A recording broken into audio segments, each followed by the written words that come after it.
Hello guys, let's get straight into the video. You will need a MultCloud account for this to work. Link is in the description. So the first thing you want to do is on your left side click on Add Cloud. For this video I will use Google Drive. Now just select your account where the file is on that you want to transfer and then click on Allow. On the next page you can see that the files are loaded, and now I will choose a file that I'm going to transfer to my Dropbox account. But before we do that, you need to add the other cloud service to your MultCloud account as well. Just repeat the process as we did with Google Drive.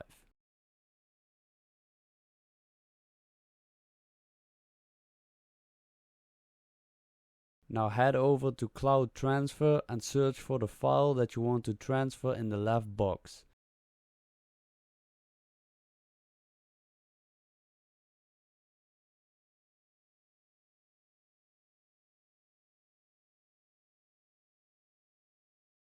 And in the right box you can choose the new location.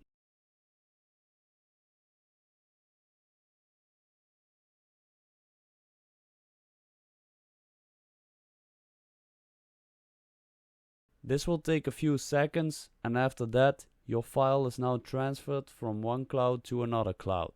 With MultCloud you can now manage all your cloud apps in one place. Once again, the link is in the description. If you like this video, make sure to give it a thumbs up and also subscribe to the channel. Thank you for watching this video. I'm out. Peace.